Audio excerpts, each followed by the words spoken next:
Hi viewers, welcome to Sri Akshaya's kitchen. இன்னைக்கு நம்ம கிச்சன்ல எல்லாருக்கும் பிடிச்ச மாதிரியான ஒரு ஸ்வீட் ரெசிபி தாங்க பார்க்க போறோம். அது என்னன்னா சுசியம் தான். நார்மலா கடலைப்பருப்பு இல்ல பாசி பயிர்ல தான் இது பண்ணுவாங்க. பட் நம்ம இன்னைக்கு வித்தியாசமா தட்டைப்பயிர்ல பண்ணிருக்கோம். எப்படி பண்ணலாம்னு பார்க்கலாமா? இந்த ஸ்வீட் பண்றதுக்கு ஃபர்ஸ்ட் நம்ம தட்டைப்பயிறு வேக வச்சு எடுத்துக்கலாம். நான் ஆல்ரெடி 200 கிராம் அளவு தட்டைப்பயிரை வேக வச்சு எடுத்து வச்சிருக்கேன். நல்லா வறுத்துட்டு ஒரு 5ல இருந்து 6 விசில் வரைக்கும் ப்ரெஷர் குக் பண்ணி எடுத்துக்கோங்க. அப்படி இல்லாட்டி நீங்க ஊற வச்சு கூட வேக வச்சு எடுத்துக்கலாம். அது நல்லா வெந்ததுக்கு அப்புறமா இதை வந்து நம்ம மிக்ஸி ஜார்ல சேர்த்து பல்ஸ் மோட்ல கொடுத்து கிரைண்ட் பண்ணி எடுத்துக்க போறோம். இது வந்து ரொம்ப பேஸ்டா அரைச்சிடாதீங்க, கொஞ்சம் குறகுறப்பா அங்கங்க பயிர் இருக்கிற மாதிரி கிரைண்ட் பண்ணிக்கோங்க.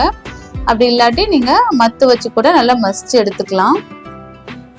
அடுத்ததா வெல்லத்தை வந்து கரைச்சி எடுத்துக்க போறோம். நான் இன்னைக்கு 1 கப் அளவுக்கு வெல்லம் எடுத்திருக்கேன்.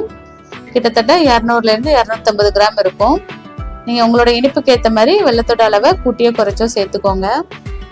1 கப் வெல்லத்துக்கு 1/4 கப் அளவு தண்ணி சேர்த்து நல்லா கரைச்சி எடுத்துக்கலாம். இதுல வந்து பாகுபதெல்லாம் பார்க்கணும்னு அவசியம் இல்லை, ஜஸ்ட் அந்த வெல்லம் கரைஞ்சாலே போதும். ஏன்னா வெல்லத்துல வந்து தூசி மண் அதெல்லாம் இருக்கும், அதுக்காக தான் அப்படி கரைச்சி எடுத்துக்கிறோம். சப்போஸ் உங்கள்கிட்ட வந்து நல்ல சுத்தமான வெல்லம் இருந்துச்சுன்னா நீங்க டைரக்டா சேர்த்துக்கலாம்.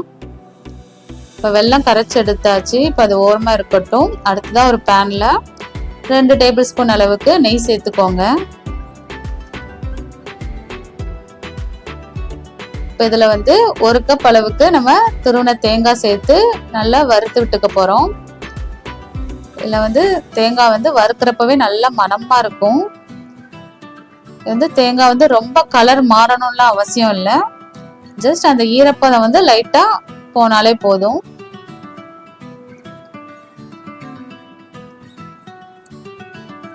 நார்மலா இந்த பூரணம் பாத்தீங்கன்னா கடலைப்பருப்பு அல்லது பாசி பயிர் இதுலதான் செய்வாங்க. பட் நம்ம இன்னைக்கு பாத்தீங்கன்னா தட்டைப்பயிர்ல செஞ்சிருக்கோம். ஸோ ரொம்ப சூப்பரா இருக்கும். ஸோ கண்டிப்பா நீங்க ட்ரை பண்ணி பாருங்க. இப்போ தேங்காய் வந்து வறுபட்டுருச்சு. இப்போ அடுத்தது இதுல நம்ம கரைச்சி வச்சிருக்க வெல்லத்தை சேர்த்துக்க போறோம். வடிகட்டி சேர்த்துக்கோங்க.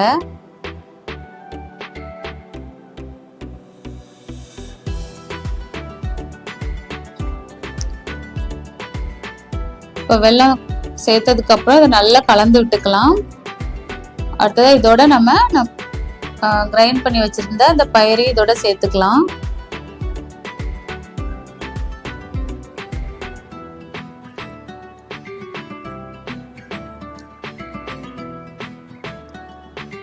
பயிரை சேர்த்துட்டு நல்லா ஒன்று சேர கலந்து விட்டுக்கோங்க.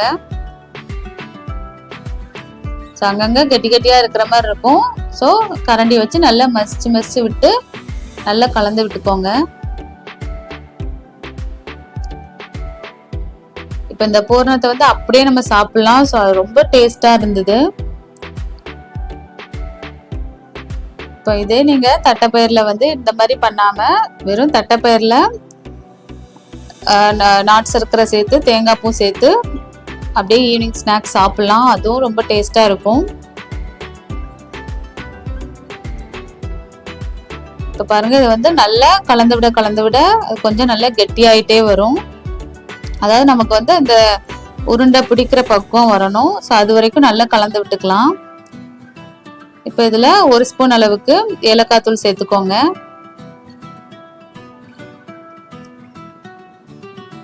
அடுத்ததா இதுல 1 ஸ்பூன் அளவுக்கு நம்ம நெய் சேர்த்து நல்லா கலந்து விட்டுக்கலாம். நெய் எதுக்காகனா அடி பிடிக்காம இருக்கிறதுக்காக தான். ஸோ இப்போ இதை வந்து நல்லா சுருள வதக்கி விட்டுக்கோங்க. பார்த்தீங்கன்னா இந்த மாதிரி நல்லா சுருண்டு வரணும்.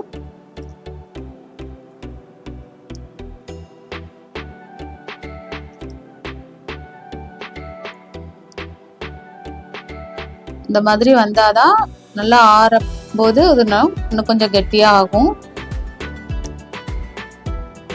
ஸோ இப்போ அடுப்பு ஆஃப் பண்ணி அப்படியே ஆற விட்டுறலாம். அடுத்ததான் நம்ம இதுக்கு வந்து மாவு முக்கி போடுறதுக்கெல்லாம் மாவு ரெடி பண்ணிடலாம். அதுக்கு நாளைக்கு 1 கப் அளவுக்கு மைதா மாவு எடுத்திருக்கேன். அதோட 2 டேபிள் ஸ்பூன் அளவுக்கு பச்சரிசி மாவு சேர்த்துக்கலாம். அப்புறம் ஒரு 1/4 ஸ்பூன் அளவுக்கு உப்பு சேர்த்து நல்லா கலந்து விட்டதுக்கு அப்புறமா தண்ணி சேர்த்து நல்லா கரைச்சி எடுத்துக்கலாம். அதாவது தோசை மாவு பதத்துக்கு கரைச்சி எடுத்துக்கோங்க. ரொம்ப தண்ணியா கரைச்சிடாதீங்க. ஸோ கொஞ்சம் கொஞ்சமா தண்ணி சேர்த்து நல்லா கரைச்சி விட்டுக்கோங்க.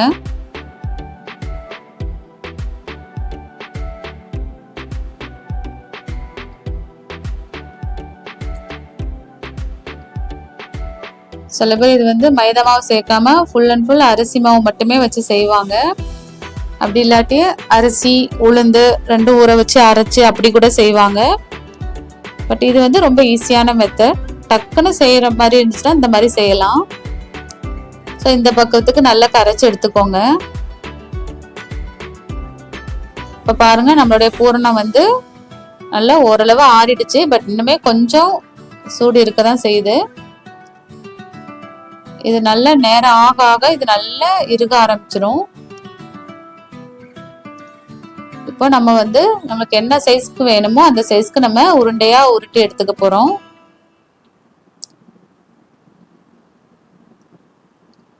ஏன்னா இது வந்து இன்னும் ஆறல, அதனாலதான் லைட்டா கையில ஒட்டுற மாதிரி இருக்கு. சப்போஸ் உங்களுக்கு ஒட்டுற மாதிரி இருந்துச்சுன்னா நெய்யோ இல்லை எண்ணெயோ கையில தடவிட்டு நல்லா உருட்டி எடுத்துக்கோங்க.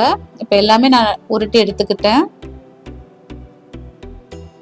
இதை வந்து அப்படியே நீங்க சும்மாவே சாப்பிடலாம், அவ்வளோ நல்லா இருந்தது. இப்போ இதை நம்ம கரைச்சி வச்சிருந்த மாவுல நல்லா முக்கி டிப் பண்ணி எடுத்து எண்ணெயில போட்டு பொரிச்சு எடுத்தோம்னா சுசியம் ரெடி ஆயிடும். ஸோ இந்த மாதிரி நீங்க கரண்டியில எடுத்து போடலாம், அப்படி இல்லாட்டி கையில கூட முக்கி போட்டுக்கோங்க. உங்களுக்கு எப்படி வசதியோ அப்படி போட்டுக்கோங்க. இப்போ எண்ணெய் வந்து நல்லா காஞ்சிருக்கணும். இப்போ லைட்டா அந்த மாவு விட்டு பார்த்தீங்கன்னா அது நல்லா பொரிஞ்சு மேலே வரணும். அந்த மாதிரி இருந்துச்சுன்னா எண்ணெய் நல்லா காஞ்சிருக்குன்னு அர்த்தம்.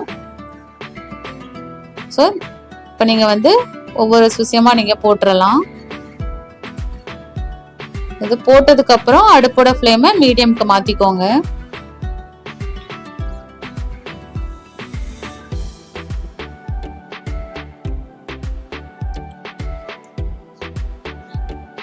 இதே மாதிரி ஒன்றொன்னா நம்ம எல்லாத்தையுமே போட்டு எடுத்துக்கலாம். இந்த மாதிரி போட்ட உடனே நீங்க திருப்பி விட வேண்டாம். போட்டு ஒரு ஒரு நிமிஷம் கேப் விடுங்க. அதுக்கப்புறம் லைட்டா எடுத்து விடுங்க. ஏன்னா அடியில வந்து சம்டைம்ஸ் ஒட்டிக்கும். ஸோ அது வந்து பிரியறதுக்கும் வாய்ப்பு இருக்கு. அதனால மெதுவா எடுத்து விடுங்க.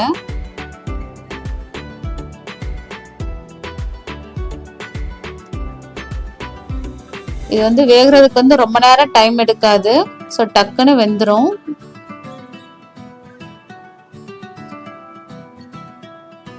இப்போ பாருங்க எல்லா பக்கமும் நல்லா திருப்பி திருப்பி விட்டு வெந்துருச்சு. இப்போ நம்ம எடுத்துடலாம்.